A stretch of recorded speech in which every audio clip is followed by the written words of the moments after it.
So good morning. Last class we were talking about the final accounts of companies, joint stock companies, and we have already discussed the format of balance sheet, especially the liability side of balance sheet or the liability part of balance sheet. And now we can move on to the other part, that is regarding the assets. So this is the format of balance sheet, that is name of the company will be written on the top, then balance sheet as on a particular date, then there are 4 columns, one is for particulars, the other one for note number, then as at the end of current year, as at the end of the previous year. So this part, that is equity and liability part, we have already discussed, and the equity and liability part consists of first one, shareholders fund. Under the shareholders fund there is share capital, reserves and surplus, and money received against share warrants. Then the second thing is share application money pending allotment. Then third one is non-current liabilities, and under non-current liabilities there are long-term borrowings, deferred tax liabilities, other long-term liabilities, then long-term provisions. Then comes the last one, that is current liabilities, and under the current liability there are short-term borrowings, then trade payables, other current liabilities and short-term provisions. അപ്പോൾ നമ്മൾ കഴിഞ്ഞ ക്ലാസ്സിൽ balance ഷീറ്റിനെ കുറിച്ച് discuss ചെയ്തിട്ടുണ്ട്. Schedule 6 പ്രകാരമാണ് prepare ചെയ്യുന്നത്. അതിൻ്റെ details ഒക്കെ പറഞ്ഞിട്ടുണ്ട്. അതിൽ ഫസ്റ്റ് പാർട്ട്, അതായത് നമ്മൾ വെർട്ടിക്കൽ ഫോമിലാണ് ബാലൻസ് ഷീറ്റ് പ്രിപ്പയർ ചെയ്യുന്നതെന്നും പറഞ്ഞിട്ടുണ്ട്. ആ വെർട്ടിക്കൽ ഫോമിനകത്ത് ആദ്യം വരുന്നത് ഇക്വിറ്റി ആൻഡ് ലയബിലിറ്റി ആണ്, രണ്ടാമതാണ് നമ്മൾ അസറ്റ് എഴുതുന്നത്. അപ്പോൾ ഇക്വിറ്റി ആൻഡ് ലയബിലിറ്റിയിൽ വരുന്ന ഐറ്റംസ് ആണ് ഇപ്പോൾ പറഞ്ഞത്. അതായത് ഒന്ന് ഷെയർ ഹോൾഡേഴ്സ് ഫണ്ടാണ്, രണ്ടാമത്തത് share application money pending allotment, മൂന്നാമത്തത് നോൺ കറണ്ട് ലയബിലിറ്റി, നാലാമത്തത് കറണ്ട് ലയബിലിറ്റി. അങ്ങനെ 4 മെയിൻ ഹെഡിങ്സ് ആണ്. ആ 4 മെയിൻ ഹെഡിങ്സിൽ സബ് ഹെഡിങ്സ് ആയിട്ട് വേറെ കുറച്ച് കാര്യങ്ങളും കൂടെ വരുന്നുണ്ട്. ഇനി നമുക്ക് അസറ്റ് സൈഡിൽ അല്ലെങ്കിൽ അസറ്റ് പാർട്ടിൽ എന്തൊക്കെയാണ് വരുന്നത് നോക്കാം. Okay, this is asset. So under asset the first one is non current assets അല്ലെങ്കിൽ long term assets. Now under non-current assets, the first one is fixed assets. You know what is meant by fixed asset. Now what is fixed asset? Fixed assets are those assets which will be remaining in the business for a long period of time. So such assets are called fixed assets or long-term assets. Now the fixed assets are again classified into tangible assets. Now tangible assets are those assets which can be seen or touched. So such assets are coming under the category of tangible assets. Okay, now the tangible assets includes land, building, plant and equipment, then furniture and fixtures, vehicles, office equipments or any other. So the tangible assets or the examples of tangible assets coming under the balance, coming in the balance sheet of a company are land, building, plant and equipments, furniture and fixtures, machinery, vehicles, office equipments and so on. So under the asset, first one is non-current asset, then under non-current asset the first one is fixed asset, then again under fixed asset the first one is tangible assets. Okay, then next intangible assets. So fixed assets consists of tangible and intangible assets. Now what is intangible asset? Intangible asset means those assets which cannot be seen or which cannot be touched. So such assets are called intangible assets. Okay, now under intangible assets it is intangible. Now under intangible assets comes goodwill, brands and trademarks, computer software, mining rights, copyrights and patents and other intellectual properties, that is IPRs. Then recipes, formula, models, licenses, all these things comes under the intangible assets, which is coming under the fixed assets. Then next is capital work in progress. So next thing is capital work in progress. Now what is meant by capital work in progress?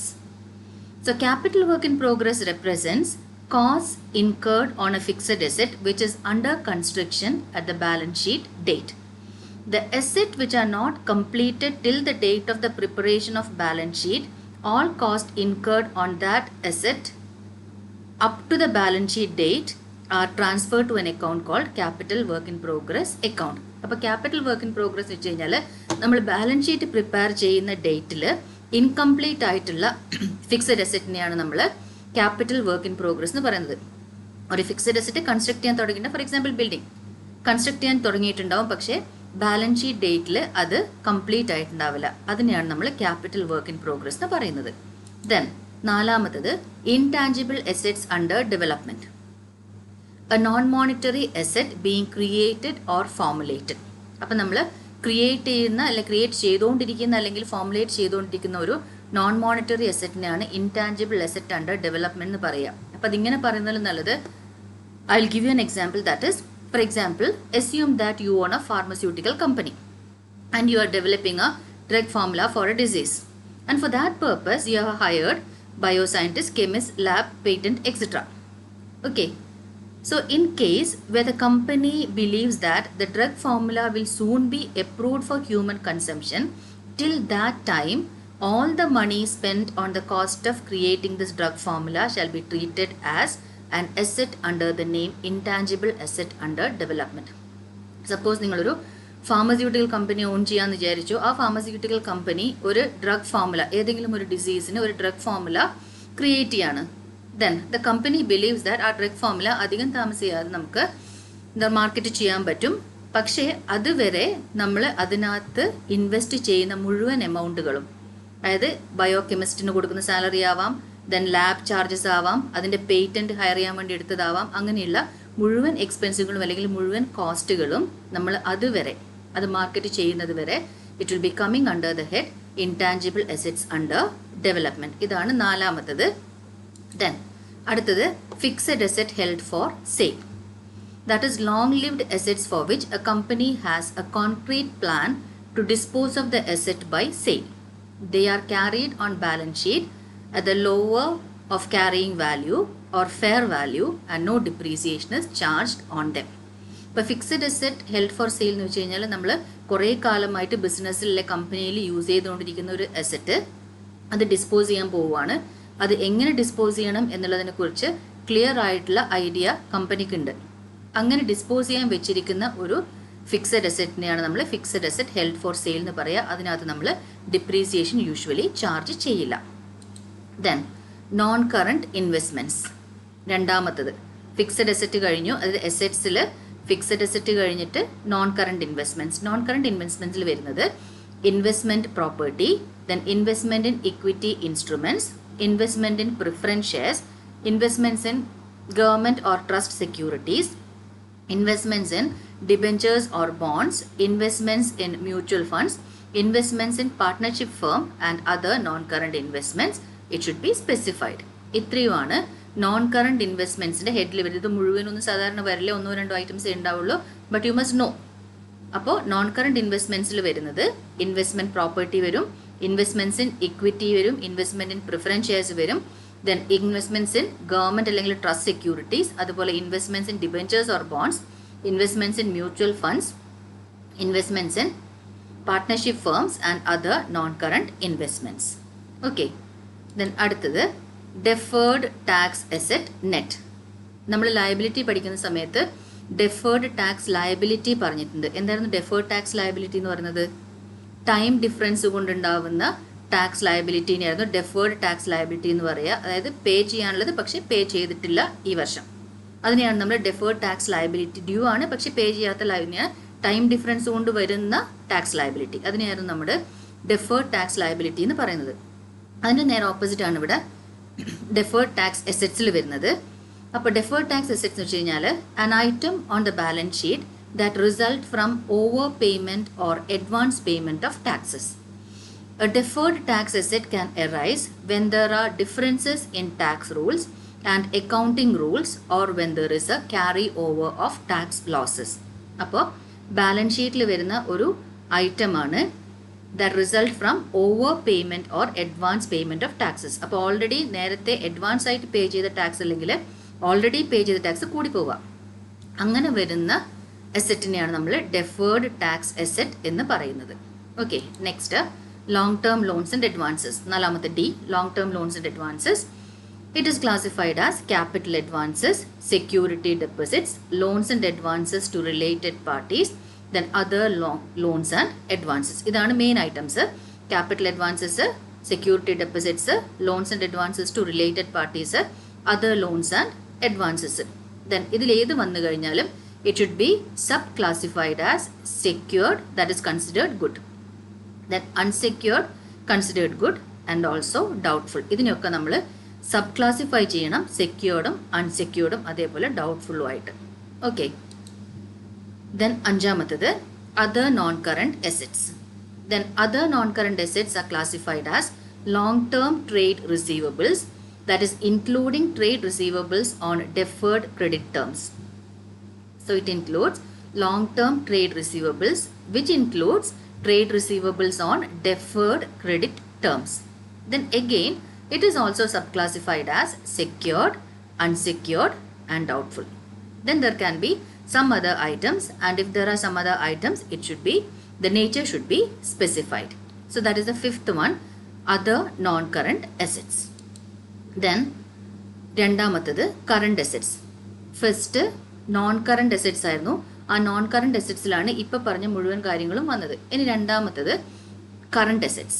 Then under current assets, the first item is current investments. So current investments includes, current investments shall be classified as investments in equity instruments, investments in preference shares, investments in government or trust securities, investments in debentures or bonds, investments in mutual funds, investment in partnership firms, and other investments. It is already mentioned under non-current investments also. The very same comes under current investment also, that is current investment includes investment in equity preference, then government or trust securities, debentures or bonds, mutual funds, partnership firms, and also some other investments. So that is the first one under current asset, current investments. The next is inventories. You know inventories, that is stock. So what are the different types of stock? That also you know, that is inventories include raw materials, work in progress, finished goods, stock in trade, that is in respect of goods acquired for trading. Then stores and spares, loose tools, and others. In case there are others, the nature should be specified. Okay. So the inventories consist of inventory of raw materials, work in progress, finished goods, stock in trade, then stores and spares, loose tools, and also others. Then comes the third one, that is trade receivables. So trade receivables includes sundry debtors and bills receivable. So under the liability there was trade payables, and the trade payables included sundry creditors and bills payable.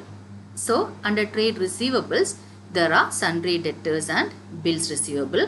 Again it should be classified, subclassified as secured, unsecured, and doubtful. Okay. Now next is fourth one, cash and cash equivalents. That is cash and equivalents to cash. It consists of balances with, that is cash in hand, then cash at bank, that is balance with banks, cash in hand, cash at banks, then checks, draft on hand. So this is cash on hand and others. So cash and cash equivalents includes balance with banks, checks and drafts, cash on hand, and any other item. Then fifth one, short-term loans and advances. Okay, under short-term loans and advances, there are loans and advances to related parties or any other item. So short-term loans and advances lu varunathu ഒന്ന് related പാർട്ടീസിനുള്ള loans and advances, അതുപോലെ വേറെ എന്തെങ്കിലും items ഉണ്ടെങ്കിൽ the nature should be specified. Then നേരത്തെ എല്ലാ കേസിലും പറഞ്ഞതുപോലെ തന്നെ ഇവിടെയും എന്ത് ചെയ്യണം, ഇതിനെ നമ്മൾ സബ് ക്ലാസിഫൈ ചെയ്യണം. That is secured, unsecured and doubtful.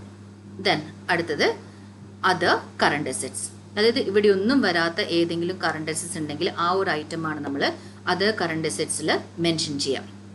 So incorporates current assets that do not fit into any other asset categories. നമ്മൾ ഇതുവരെ പറഞ്ഞു പോയ ഒരു അസറ്റ് കാറ്റഗറിയിലും വരാത്ത കറണ്ട് അസറ്റ്സ് ഉണ്ടെങ്കിൽ it should be given under other current assets. Okay, അപ്പോൾ നമുക്ക് ഒന്നുകൂടി ഈ ബാലൻസ് ഷീറ്റിനെ നോക്കാം. ഇതായിരുന്നു ബാലൻസ് ഷീറ്റിന്റെ ഫോർമാറ്റ്. കമ്പനിയുടെ പേര് ആദ്യം എഴുതുന്നു, അതിൻ്റെ താഴെ balance sheet as on a particular date പറയുന്നു. Then particulars, note number at the end of current ഇയറും at the end of previous ഇയറും. ദെൻ മെയിൻ രണ്ട് ക്ലാസിഫിക്കേഷനാണ്, ഇക്വിറ്റി ആൻഡ് ലയബിലിറ്റിയും അതേപോലെ തന്നെ അസറ്റ്സും. ഇക്വിറ്റി ആൻഡ് ലയബിലിറ്റിയിൽ വരുന്നത് ഒന്ന് ഷെയർ ഹോൾഡേഴ്സ് ഫണ്ട്, 4 കാറ്റഗറിയാണ്. Share holders fund, share application, money pending allotment, non current liabilities, current liabilities. അങ്ങനെ 4 ഹെഡ്സ് ആണ് ഇക്വിറ്റി ആൻഡ് ലയബിലിറ്റീസിൽ വരുന്നത്. ദെൻ അസറ്റ്സിനകത്ത് വരുന്നത് 2 ഹെഡ്സ് മാത്രമേ ഉള്ളൂ, അതായത് നോൺ കറണ്ട് അസറ്റ്സും അതുപോലെ തന്നെ കറണ്ട് അസറ്റ്സും. ബാക്കി മുഴുവനും ഈ ഇതിൻ്റെയൊക്കെ സബ് ഹെഡിങ് ആയിട്ട് വരുന്നതാണ് ബാക്കി ഐറ്റംസ് ഒക്കെ. ഇതിൽ പറഞ്ഞിരിക്കുന്ന എല്ലാ ഐറ്റംസും ഒന്നും വരണം എന്നില്ല, പക്ഷേ you must study the format. ആ ഫോർമാറ്റ് പഠിച്ചു കഴിഞ്ഞാൽ മാത്രമേ നമുക്ക് ഓരോന്നിലും എന്തൊക്കെ വരും എന്നറിയുള്ളൂ. അപ്പോൾ ഓരോ ഐറ്റത്തിൻ്റെ താഴെയും വരുന്നത് എന്തൊക്കെയാണെന്ന് കൃത്യമായിട്ട് അറിയുവാണെങ്കിൽ മാത്രമേ എഴുതാൻ പറ്റൂ. ഓക്കെ, അപ്പോൾ അതുകൊണ്ട് ഫോർമാറ്റ് കമ്പൽസറി ആയിട്ട് പഠിച്ചേ പറ്റുള്ളൂ. പിന്നെയുള്ളത് ഈ നോട്ട് നമ്പറാണ്. ഈ നോട്ട് നമ്പർ ഓൾറെഡി തിയറി പറയുന്ന സമയത്ത് എക്സ്പ്ലെയിൻ ചെയ്തിട്ടുണ്ട്. ഈ നോട്ട് നമ്പർ എന്ന് പറയുന്നത് വേറൊന്നുമില്ല. ഇപ്പോൾ നമ്മൾ share capital, for example share capital, ഈ ഷെയർ ക്യാപിറ്റലിനകത്ത് എന്തൊക്കെ വരുന്നുണ്ട്? ഷെയർ ക്യാപിറ്റൽ വരുന്നത് authorised capital, issued capital, subscribed capital, called up capital, paid up capital എന്ന് പറഞ്ഞിട്ട് ഒരുപാട് സബ് കാറ്റഗറീസ് നമ്മൾ പറഞ്ഞിട്ടുണ്ട്. ഓക്കെ, അതായത് കമ്പനി രജിസ്റ്റർ ചെയ്തിരിക്കുന്ന ക്യാപിറ്റലാണ് എന്ത് രജിസ്റ്റേർഡ് ക്യാപിറ്റൽ അല്ലെങ്കിൽ ഓത്തറൈസ്ഡ് ക്യാപിറ്റൽ. ദെൻ അതിൽ നിന്ന് കമ്പനി പബ്ലിക്കിന് ഇഷ്യൂ ചെയ്യുന്ന ക്യാപിറ്റലാണ് ഇഷ്യൂഡ് ക്യാപിറ്റൽ. അതിൽ പബ്ലിക് സബ്സ്ക്രൈബ് ചെയ്യുന്ന ക്യാപിറ്റലാണ് subscribed capital. Then company call for ചെയ്യുന്ന എമൗണ്ട് ആണ് called up capital. Actually subscribers pay ചെയ്യുന്ന എമൗണ്ട് ആണ് പെയ്ഡ് അപ്പ് ക്യാപിറ്റൽ. അപ്പോൾ ഇത് മുഴുവനും നമുക്ക് ഈ ബാലൻസ് ഷീറ്റിലല്ല കാണിക്കുക. ഇത് നമ്മൾ നോട്ട് ടു അക്കൗണ്ട് എന്ന് പറഞ്ഞിട്ട് വേറെ നമ്മൾ വർക്കിംഗ് നോട്ട്സ് ചെയ്യുന്നത് പോലെ തന്നെ കമ്പനീൻ്റെ ബാലൻസ് ഷീറ്റിൻ്റെ അല്ലെങ്കിൽ പ്രോഫിറ്റ് ആൻഡ് ലോസ് അക്കൗണ്ടിൻ്റെ കേസിൽ നമ്മൾ വർക്കിംഗ് നോട്ട്സ് പോലെ വേറൊരു സ്റ്റേറ്റ്മെൻറ്റ് പ്രിപ്പയർ ചെയ്യുന്നുണ്ട്. അതിനെയാണ് നമ്മൾ നോട്ട് ടു അക്കൗണ്ട് എന്ന് പറയുന്നത്. അപ്പോൾ ആ നോട്ട് ടു അക്കൗണ്ടിനകത്താണ് നമ്മൾ ഇതിൻ്റെയൊക്കെ എക്സ്പ്ലനേഷൻസ് കാണിക്കുക. അപ്പോൾ share capital explanation note to അക്കൗണ്ടിൽ കാണിക്കുമ്പം നമ്മളിവിടെ നോട്ട് നമ്പർ 1 എന്ന് എഴുതുന്നു. ഇതേ 1 തന്നെയാണ് നമ്മൾ നോട്ട് ടു അക്കൗണ്ടിൽ 1 എന്ന് പറഞ്ഞിട്ട് ഷെയർ ക്യാപിറ്റൽ എഴുതും. എന്നിട്ട് ഷെയർ ക്യാപിറ്റൽ നമ്മളിപ്പോൾ പറഞ്ഞ കുറേ കാറ്റഗറീസ് ഉണ്ടല്ലോ, അതിൽ എന്തൊക്കെയുണ്ടോ അത് മുഴുവനും എഴുതും. അതുപോലെ തന്നെ റിസർവ്സ് ആൻഡ് സർപ്ലസിന്റെ കാറ്റഗറിയിൽ കുറേ സംഭവങ്ങൾ വരാനുണ്ട്. ക്യാപിറ്റൽ റിസർവ്, ജനറൽ റിസർവ് എന്നൊക്കെ പറഞ്ഞ് കുറേ വരാനുണ്ട്. അതും നമ്മൾ നോട്ട് ടു അക്കൗണ്ടിൽ നമ്മൾ ചെയ്തതിന് ശേഷം അതിൻ്റെ ഫൈനൽ എമൗണ്ട് മാത്രമേ നമ്മൾ ഈ ബാലൻസ് ഷീറ്റിനകത്ത് കാണിക്കുള്ളൂ. അതായത് ഇവിടെ നമ്മൾ ഫൈനൽ എമൗണ്ട്സ് മാത്രമാണ് കാണിക്കുക. ബാക്കി മുഴുവൻ ഡീറ്റെയിൽസ് നമ്മൾ ആ സെപ്പറേറ്റ് സ്റ്റേറ്റ്മെൻറ്റ്, അതായത് നോട്ട് ടു അക്കൗണ്ട് എന്നുള്ള സ്റ്റേറ്റ്മെൻറ്റിലാണ് നമ്മൾ കാണിക്കുക. അതിനകത്ത് നമ്മളിടുന്ന നമ്പറിനെയാണ് ഈ നോട്ട് നമ്പർ എന്ന് പറയുന്നത്. ദെൻ ഇവിടെ എമൗണ്ട് കാണിക്കുന്നത് കറണ്ട് ഇയറിൻ്റെ എമൗണ്ടും പ്രീവിയസ് ഇയർ എമൗണ്ടും. യൂഷ്വലി നമുക്ക് കറണ്ട് ഇയറിൻ്റെ എമൗണ്ട് മാത്രമേ സാധാരണ വരാറുള്ളൂ. ഓക്കെ, അപ്പോൾ ഇത്രയും ക്ലിയർ ആയിട്ടുണ്ടാവുമെന്ന് വിചാരിക്കുന്നു. അപ്പോൾ ഈ കമ്പനിയുടെ ബാലൻസ് ഷീറ്റിൻ്റെ ഫോർമാറ്റ് നോട്ടിൽ വരച്ചു വെക്കുക, അത് പഠിച്ചു വെക്കുക. അതിനു മുമ്പ് ഞാൻ തിയറി തന്നിട്ടുണ്ടെന്ന് വെച്ച് കഴിഞ്ഞാൽ ഇതുപോലെ തന്നെ പ്രസൻറ്റേഷനിൽ തിയറീസ് ഉണ്ട്, അതും നോട്ടിൽ എഴുതിയിട്ട് അത് കംപ്ലീറ്റ് ചെയ്യണം. Okay, thank you.